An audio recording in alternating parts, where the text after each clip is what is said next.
Autant savoir aujourd'hui s'intéresse aux jeux de société et en quoi est-ce que ces jeux-là peuvent apporter ou peuvent représenter ou créer un peu des opportunités pour la jeunesse. On en parle avec un des nôtres. Il est journaliste à l'ORTB, précisément sur la télévision nationale, Nicanor Kovi. Il s'appelle On le reçoit juste après ceci. Il faut que les parents prennent la peine d'observer leurs enfants. Il ne faut pas acheter des jouets qu'ils vont délaisser. Et surtout, il faut qu'ils leur offrent des jeux qui leur permettent de développer leur créativité, leur intelligence, leur esprit d'initiative.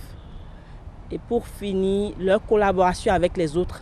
Et ce sont ces jeux, par exemple, que nous appelons des jeux de société. Quand vous donnez un jouet, comme un livre, comme un document de dessin animé, ça fait quoi? Ça cultive l'enfant, ça développe son cerveau. Je pense qu'on peut dire que ça peut permettre aux enfants de se développer. Et par conséquent, notre société va connaître quoi? Un développement, parce que quand un enfant est éduqué, c'est qu'ambitionne un maître. Voyez un peu, quand un enfant est éduqué, c'est toute la société qui est éduquée. Il va falloir alors voir quelle nature d'objet il faut donner aux enfants pour aider la société à être correcte. Ne leur apprenez pas à fusiller ses amis, ne leur apprenez pas à lancer des pierres aux amis, ne leur apprenez pas à prendre un véhicule pour aller cogner les enfants et pour aller cogner leurs camarades. Apprenez-leur à faire quoi? À développer leur culture, à développer leur intelligence pour mettre cela au profit de la société. Et voilà, c'est donc un extrait d'un reportage que nous a concocté Estelle Pazou. Merci à elle. Alors, Nicanor Kovi, bonsoir. Bonsoir, Karamata. Je suis à vous. On en a pour 12 à 13 minutes. Dites-moi d'entrée, que représentent les jeux de société pour vous? À titre personnel, beaucoup. En cela qu'ils m'ont permis de mieux me rendre sociable, vais-je même dire, dans la vie. Mais aussi parce que j'y ai beaucoup gagné en termes de culture générale et en termes d'opportunités aussi. Si on en a le temps, on reviendra là-dessus. Justement, c'est de ces opportunités qu'on veut parler. Quand on prend les jeux de société, je suppose qu'il y en a de plusieurs types. Vers quel jeu vous vous êtes orienté précisément? Ben oui, voilà, vous faites bien d'en parler parce que les jeux de société, il y en a de plusieurs types. Il y a les jeux de cartes, les jeux de plateau, les jeux de bataille, les jeux de stratégie. Enfin, les jeux de cartes, on les connaît. Nous, on les appelle SIPA, c'est JK10 pour nous, etc. Ça porte d'autres noms. Mais les jeux de plateau, c'est mon dada à moi. Mais particulièrement le Scrabble. Voilà ce que j'aime particulièrement et au-dessus de tout. J'en ai fait même une activité en CRIF professionnelle, en cela que j'ai rejoint la Fédération béninoise de Scrabble. Il y a justement une fédération de Scrabble qui existe au Bénin depuis... Tout à fait, la Fédération béninoise de Scrabble existe depuis les années 90. On est affilié à la Fédération internationale de Scrabble depuis les années 2000 et depuis lors, on participe aux activités statutaires de la Fédération internationale de Scrabble. On a un chronogramme annuel propre à nous. Il y a des activités, des compétitions qu'on respecte à la lettre, ce qui fait de nous d'ailleurs... Est-ce que c'est un peu comme un sport pour vous? Est-ce que vous percevez cela ou vous prenez ces jeux de société comme étant des sports? Pas tous, mais les jeux de sport, les jeux de société ont cela qu'ils peuvent être pratiqués en compétition. Et alors là, on parle de sport cérébral. Voilà. C'est le cas du Scrabble, par exemple, qui a des compétitions internationales, le championnat d'Afrique de Scrabble, le championnat du monde de Scrabble francophone. Cette année, ça aura lieu à La Rochelle. C'est du 19 juin. Vous y serez sans doute, hein? J'y serai. Voilà. C'est ça. J'y serai pour représenter le Bénin. Le Bénin. Voilà. Et comment êtes-vous entré dans cet univers? J'y arrive. Alors, voilà, l'univers du Scrabble, oui. Je suis tombé dans la marmite étant petit, comme aurait dit Obélix. Hein. Mon père pratiquait cela à la maison avec mes oncles. Alors, moi, je tenais la table, c'est comme ça que j'ai appris. Et puis après, j'ai commencé en 1999.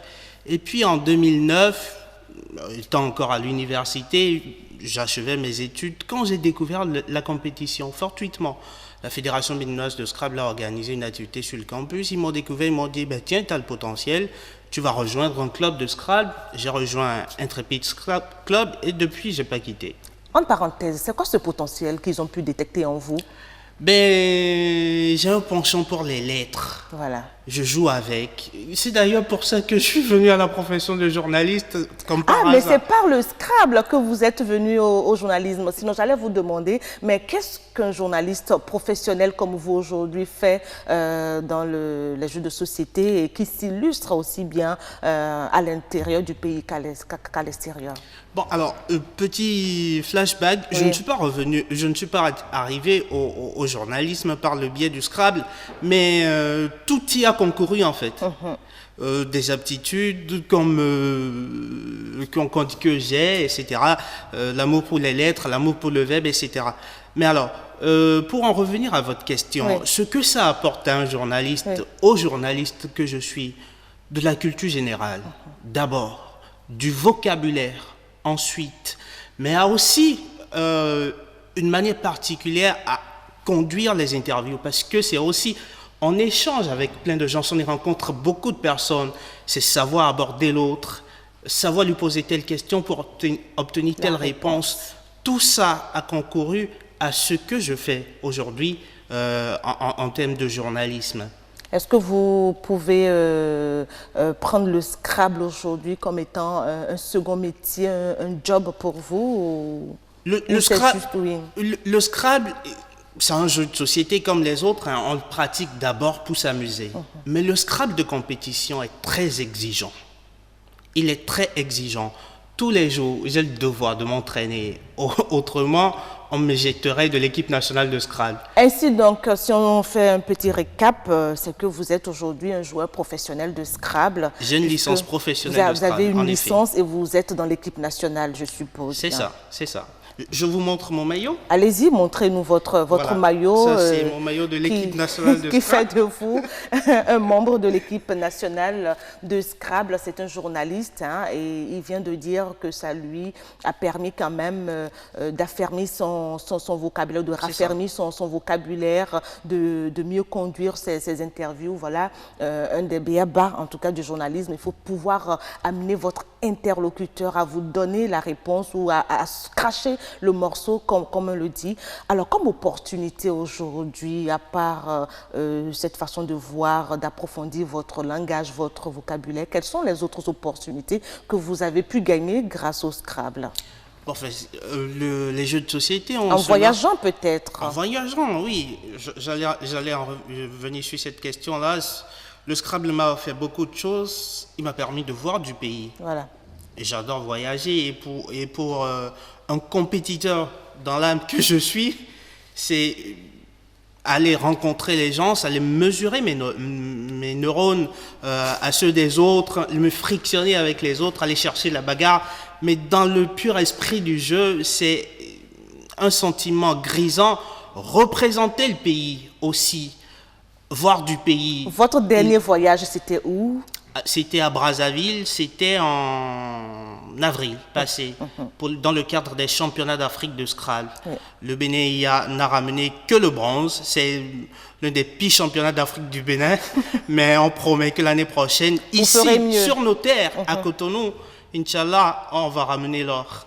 On sera là pour vous pousser à la victoire, nous déjà les journalistes et puis les autres. On compte sur vous, je compte sur vous. Je représente aussi la corporation. Mais c'est clair, on sera derrière vous, ne vous en faites pas, Nicanor Kovi. Alors, j'ai bien envie de savoir à quel moment on peut déjà commencer par s'intéresser aux jeux de société. Est-ce qu'il y a un âge pour ça ou il faut attendre d'être... Dites-nous un tout petit peu, c'est quand même votre univers. Le jeu, il est présent partout dans la vie de l'enfant. Depuis le bas âge, la maman joue avec son enfant. Les jeux de société, c'est d'abord quand il y a interaction avec un autre joueur. Donc, c'est par opposition à un jeu solitaire qu'on dit jeu de société. Alors, les jeux de société peuvent intervenir dès le plus bas âge. La preuve, en boutique, on trouve des jeux pour enfants de 6 mois, 1 an, 2 ans. Donc, il n'y a pas d'âge typé pour commencer à participer aux jeux de société, mais il existe par contre des jeux de société pour des catégories d'âge. Il existe des jeux de société pour des catégories d'âge. On peut commencer au Scrabble par exemple à 6-7 ans. Tout ce que je sais. On peut déjà commencer à jouer au Scrabble à 6-7 ans quand on sait déjà son alphabet. Le A, B, C jusqu'à Z. Exactement. Quand on sait déjà son alphabet, on peut déjà commencer à jouer au Scrabble. Il y a d'autres jeux, hein, les échecs un peu plus tard, mais il y a des génies précoces, les jeux de stratégie un peu plus tard, vers l'adolescence, les jeux de cartes pour développer les facultés cognitives, déjà vers 8-10 ans. Il y a des spécialistes qui traitent de la question, mais en général, ce que je voudrais donner comme conseil aux parents, c'est de veiller à la mention âge sur l'étiquette du jeu. N'offrez pas n'importe quel jeu à votre enfant. Et surtout tenir compte aussi des aptitudes, des prérequis des enfants. Voilà, si votre enfant il est plutôt du genre très chiffre, offrez-lui des jeux qui vont dans ce sens. Voilà. On a dit il y a plusieurs catégories de jeux, les jeux de cartes, les jeux de plateau, les jeux de stratégie. Qu'est-ce que votre enfant il aime? Il est plutôt stratégie. Ah, si j'avance tant, il va me prendre tant. Est-ce qu'il est calculateur? Orientez-le vers des jeux de société. Est-ce que ces jeux de société-là peuvent vous aider à retrouver votre issue professionnelle? C'est-à-dire, le Scrabble, c'est déjà dans les lettres. On peut devenir, comme on appelle, avocat, journaliste. Est-ce que quand on prend les jeux stratégie, c'est pour devenir un vrai flic et tout ça? Je voudrais savoir. Fondamentalement, je suis de ceux qui pensent que les jeux que nous pratiquons renseignent sur la personnalité qui est la nôtre. Voilà.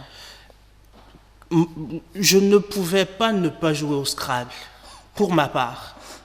Pour ma part, je ne pouvais pas ne pas jouer au Scrabble. On me l'avait écrit. C'est comme si quelque part, dans une vie antérieure, on me l'avait écrit. Les jeux de société révèlent la personnalité qui est en nous et orientent. C'est une thèse qui peut se soutenir sur les métiers qui sont les nôtres, vers les métiers qui sont les nôtres. Les jeux de société, c'est bon pour le moral.